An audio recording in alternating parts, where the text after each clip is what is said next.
Depuis le début de l'année, quelques 65 000 nouveaux déplacés fuyant des attaques des groupes armés ont envahi la ville de Pawa, située dans la préfecture de Loampende.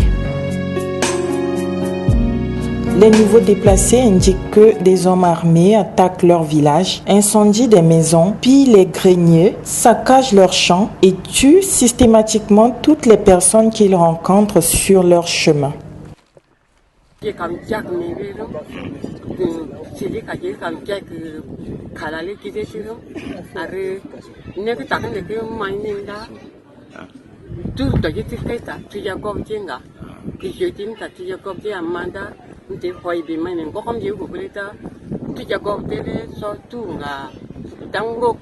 À leur arrivée, les déplacés se sont installés dans des églises au sein de familles d'accueil ou à l'air libre alors qu'il fait entre 13 et 17 degrés pendant la nuit.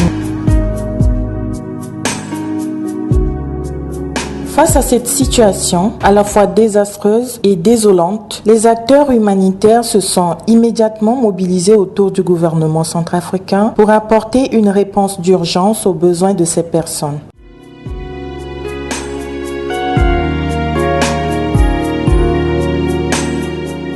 Les interventions vont de l'enregistrement des nouveaux déplacés à la distribution des vivres et d'articles de première nécessité comme des nattes, couvertures, ustensiles de cuisine, seaux, savons et friperies.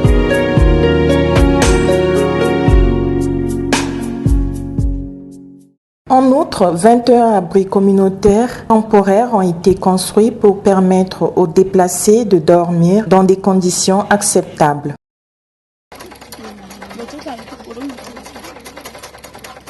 Parallèlement, des cliniques mobiles sillonnent au quotidien les endroits où sont installés les déplacés pour leur fournir des soins. Dans la sous-préfecture de Pawa compte 8 communes, mais les 4 qui sont touchés là, ils sont envoyés dans la ville. Mais pour rentrer aux déplacés, il n'y a pas de quoi vivre et puis il n'y a pas de ladrine ou il n'y a pas d'abri pour les déplacés. Donc les autres déplacés sont restés dehors, sous les manguiers pour dormir et tout ça pour avoir de l'eau. Ils ont difficile à avoir de l'eau, mais grâce aux ONG qui sont présentement à Pawa, qui les sécurisent aux déplacés. Les HL distribuent les non-vivres, mais les PAM donnent les vivres aux déplacés. Grâce à eux que les déplacés vivent actuellement à Pawa. Malgré les interventions humanitaires en cours, les besoins demeurent immenses car avec l'arrivée de ces déplacés, la population de Pawa a triplé, mettant une forte pression sur les services sociaux de base existants et sur les familles d'accueil qui ne savent plus à quel sens se vouer. C'est le cas de Michel qui a accueilli 54 personnes chez lui. Je les ai entassés dans ma chambre avec tous leurs bagages. D'autres sont à côté du lit, sous le sol. Et madame avec les autres sur le lit. Mais le salon était uniquement occupé par mon fils là, avec ses 3 femmes et ses enfants.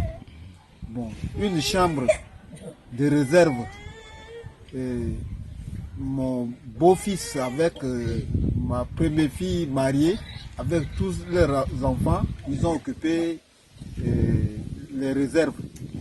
Une autre chambre, ma belle-mère et la petite sœur à ma femme, avec ses enfants, ils ont occupé une chambre.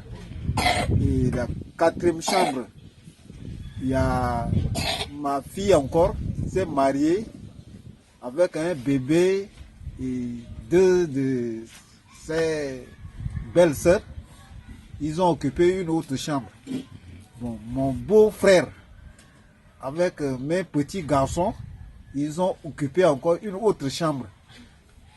Maintenant, la maison, la petite maison qui est ici, ce sont mes belles-sœurs avec mon petit-fils là, avec ses 2 femmes et des enfants, ils ont occupé celle-ci.